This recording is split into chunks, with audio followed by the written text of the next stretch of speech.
بسم الله الرحمن الرحيم.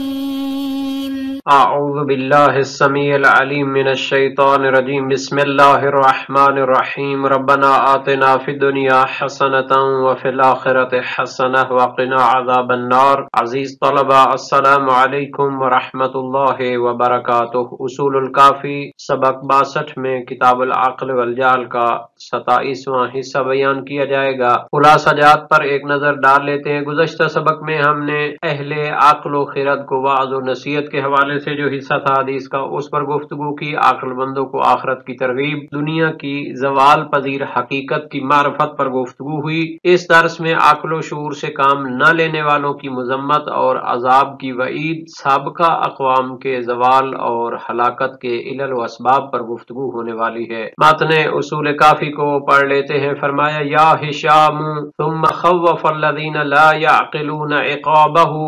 فقال عز وجل ثم دمرنا الآخرین وإنکم لتمرون علیہم مصبحین وباللیل افلا تعقلون وقال انا منزلون على اہل هذه القرية رجزا من السماء بما كانوا يفسقون وَلَقَدْ تَرَكْنَا مِنْهَا آیَةً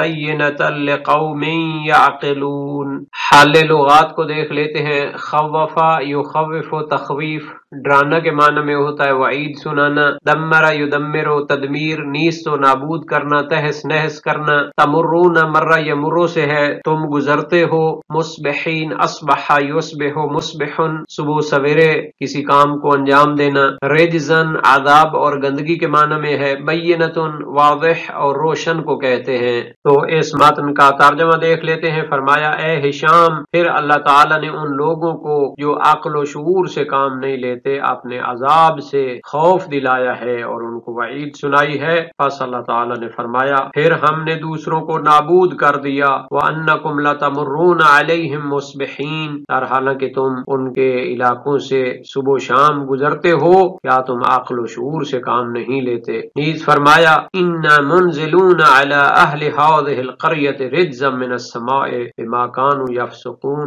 ہم نے ان علاقے والوں پر آسمان سے عذاب نازل کیا اس وجہ سے کہ وہ فسق و فجور کا ارتکاب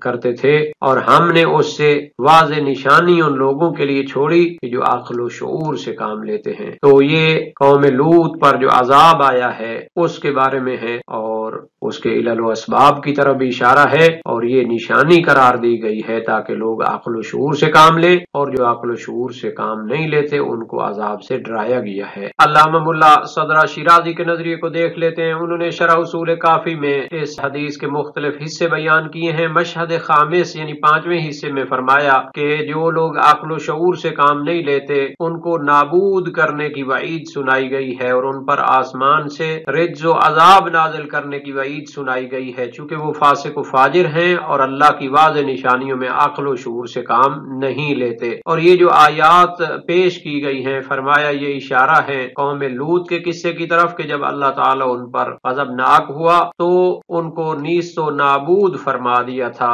سوائے حضرت لوط اور ان کے اہل و عیال کے کہ ان کو نجات دی تھی، اور ان میں سے بھی جو ان کی بیوی تھی وہ عذاب کا شکار ہوئی تھی. اللہ تعالیٰ نے اس قصے کو ذکر کیا ہے تاکہ مشرکین مکہ اور دوسرے حمقہ اور جاہلین کو وعید سنائے کہ جب وہ یہ سب نشانیاں اللہ کی دیکھ رہے ہیں اور اس کے بعد بھی عقل و شعور سے کام نہیں لیتے اور اللہ تعالیٰ کی توحید کو نہیں سمجھتے اور اسی طرح اس کے حق پیغام کو نہیں سمجھتے تو ان پر بھی عذاب نازل ہو سکتا ہے. فرمایا کہ اہل مکہ کو گویا خطاب ہوا ہے، اے اہل مکہ تم اپنی تجارت جو شام کی طرف کرتے ہو تو ان علاقوں سے گزرتے ہو، کیونکہ صدوم کا جو علاقہ تھا ان کے راستے میں پڑتا تھا، وہ صبح و شام وہاں سے گزرتے تھے اور جہاں پہ ان کے قافلوں کا پڑاؤ ہوتا تھا اس کے قریب یہ علاقہ تھا. تو ان کو کہا گیا کہ تم کیوں عقل و شعور سے کام نہیں لیتے ہو کہ کن علل و اسباب کی وجہ سے یہ لوگ نابود ہوئے تھے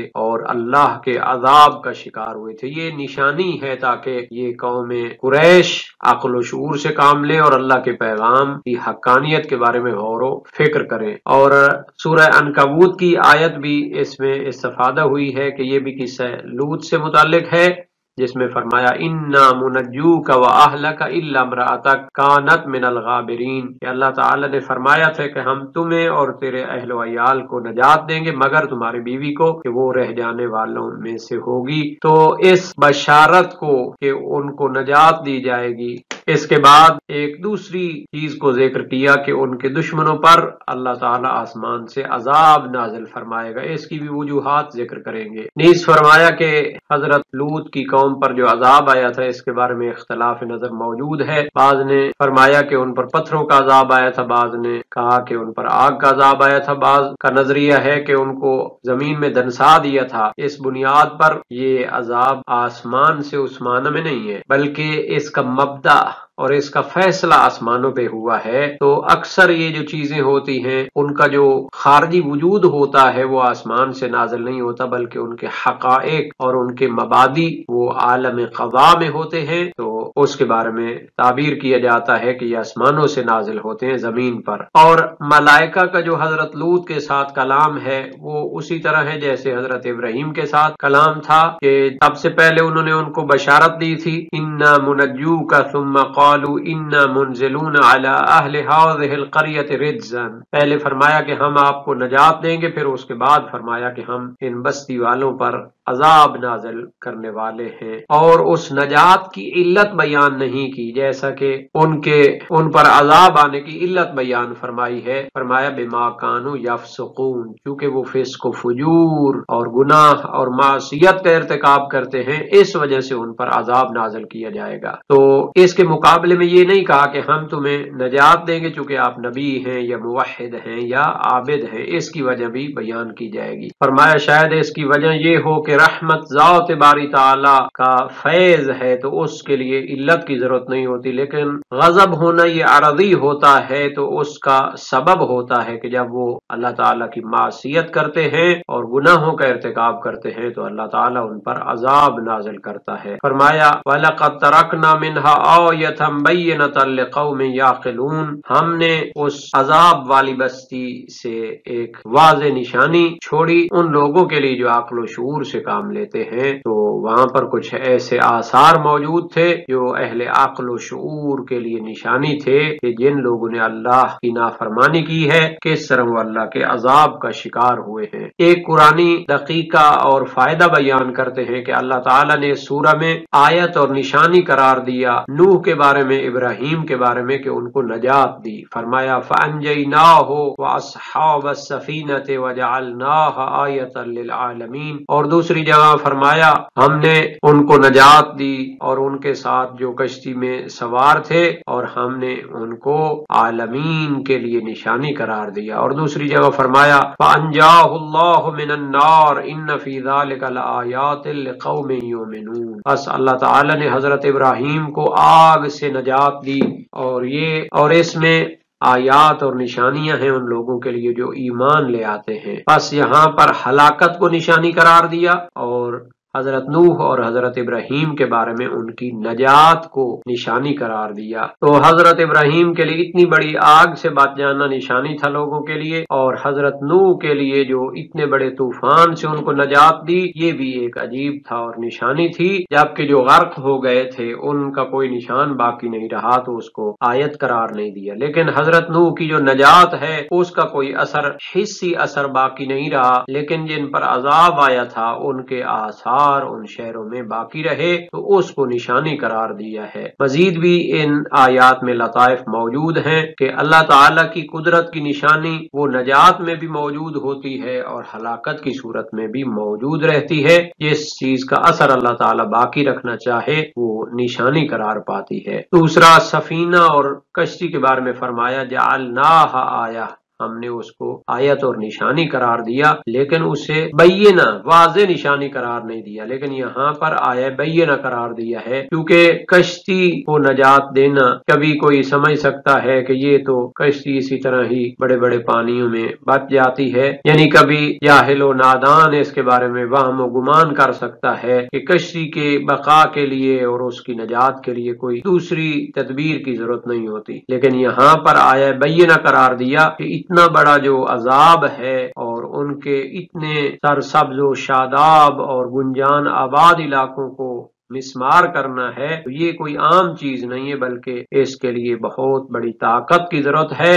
اور یہ اللہ تعالی کی طرف سے ہے۔ تو گویا یہاں پر ایک قرآنی نتیجہ موجود ہے۔ انبیاء ثلاثہ کے قصوں میں نشانیوں کا جائزہ پیش کیا گیا ہے۔ حضرت نوح کے قصہ میں کشتی کا تذکرہ ہے اور اس کو نشانی قرار دیا ہے۔ حضرت ابراہیم کے قصہ میں آگ کا گلزار بننا اور اس کو نشانی قرار دیا ہے، جبکہ حضرت نوح کے قصہ میں نجات کے باوجود تدمیر و نابودی کو نشانی قرار دیا ہے، یعنی جس چیز کو اللہ تعالی نشانی قرار دے اور جس کے آثار کو باقی رکھے تو وہ نشانی ہوتی ہے۔ تیسرا ایک قرآنی نقطہ بیان فرمایا کہ دوسرے قصوں میں فرمایا کہ وہ عالمین کے لیے نشانی ہیں، اور اس قصہ میں فرمایا کہ یہ عقل و شعور سے کام لینے والوں کے لیے نشانی ہے۔ تو سفینہ اور کشتی کو چونکہ تمام عالم میں جو کشتی پائی جاتی ہے تو وہ حضرت نوح کی کشتی کی مثال ہے کہ جب بڑے بڑے سمندروں میں لوگ اس پر سفر کرتے ہیں تو طوفانوں سے بچنے کے لیے وہ ایک ایسی طاقت یعنی اللہ تعالی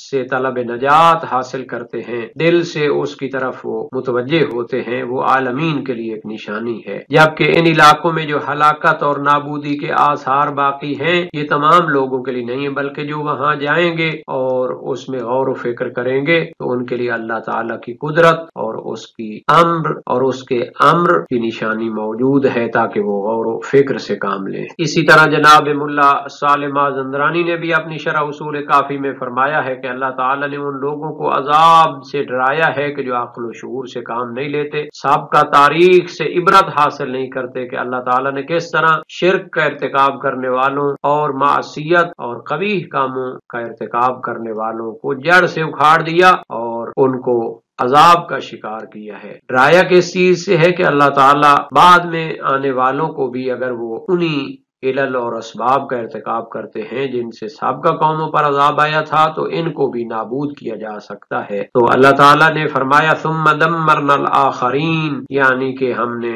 حضرت لوط کو اور ان کے بعض اہل و عیال کو نجات دی تھی، باقیوں کو نابود کر دیا تھا، ان کا قمع کر دیا تھا، تہس نہس کر دیا تھا۔ اے اہل مکہ، تم بھی اپنی تجارت کے سلسلے میں جب شام جاتے ہو تو ان علاقوں سے گزرتے ہو تو وہ شام وہاں پر ان آثار کو دیکھتے ہو۔ قاضی بیضاوی اور دوسرے مفسرین نے فرمایا ہے کہ وہ یہاں پر اپنے سفر میں پڑاؤ کرتے تھے تو ان کے قریب یہ علاقے موجود تھے۔ فرمایا افلا تعقلون، تم کیوں عقل و شعور سے کام نہیں لیتے ہو، ان نشانیوں میں غور نہیں کرتے ہو۔ یعنی ان لوگوں کی ہلاکت اور نابودی کے علل و اسباب میں غور کرنا چاہیے۔ انہوں نے اپنے رب اور اپنے رسول کی معصیت کی اور ان کی اطاعت سے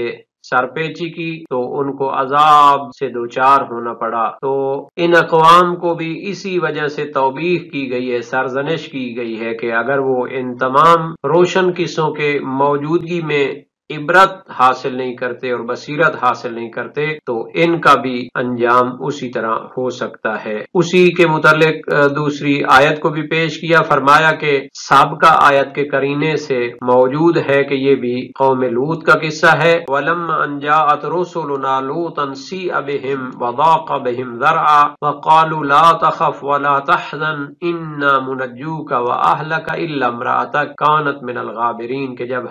جب ہمارے پیغام لانے والے آئے حضرت لوط کے پاس تو یہ سارا قصہ موجود ہے۔ تو یہ آیت قرینہ ہے کہ یہ حضرت لوط کے بارے میں ہے۔ پس اللہ تعالیٰ نے ان کے نجات کے تذکرے کو ان پر عذاب آنے کے تذکرے پر مقدم کیا ہے۔ اس کی چند وجوہات ذکر کی ہیں۔ ایک وجہ یہ ہے کہ نجات دینا آثار رحمت میں سے ہے اور عذاب دینا آثار غضب میں سے ہے۔ اللہ تعالیٰ کی رحمت اس کے غضب پر سبقت رکھتی ہے۔ دوسرا یہ ہے کہ کسی کو بشارت دینا کسی فائدے کی یہ اس کے لیے سرور کا سبب ہوتا ہے، اور اس کے دشمن کو ضرر جو پہنچنا ہوتا ہے، اس پر جو عذاب آنا ہوتا ہے، اس کی بشارت دینا وہ جو خود اس پہ نفع آتا ہے وہ بہتر ہوتا ہے۔ دوسری وجہ یہ ہے کہ دشمن پر عذاب آنے کی بشارت سے خود پر جو نفع کی خوشخبری ہوتی ہے یہ زیادہ سرور آور ہوتی ہے۔ نیز فرمایا کہ اس کی ایک تیسری وجہ بھی ہو سکتی ہے کہ جب نجات کی بشارت دی جاتی ہے تو اس میں اشارہ اجمالی ہوتا ہے کہ دوسروں پر عذاب آنا ہے، اور نیز جو عذاب آتا ہے یہ طلب کے بعد ہوتا ہے، تو اس کا تذکرہ بھی بعد میں رکھا جائے گا۔ چوتھا یہ ہے کہ عذاب کے تذکرے سے ان کے ذہن میں کہیں حزن و ملال نہ آئے، اس وجہ سے پہلے ان کو نجات مومنین کی خوشی دی گئی اور اس کے بعد عذاب کے متعلق بیان کیا گیا۔ عذاب کی نوعیت کے بارے میں جو اختلاف ہے وہ پہلے بھی بیان کر دیا گیا ہے۔ ان کے جو عذاب کے علل و اسباب تھے، گویا زوال کے علل و اسباب تھے، وہ ان کا فسق بیان کیا گیا ہے، یعنی وہ لوگ معصیت پر استمرار کر رہے تھے اور توبہ کی طرف نہیں آ رہے تھے تو ان کو عذاب دیا گیا ہے، اور اس کی نشانی موجود ہے، یعنی ان علاقوں میں جو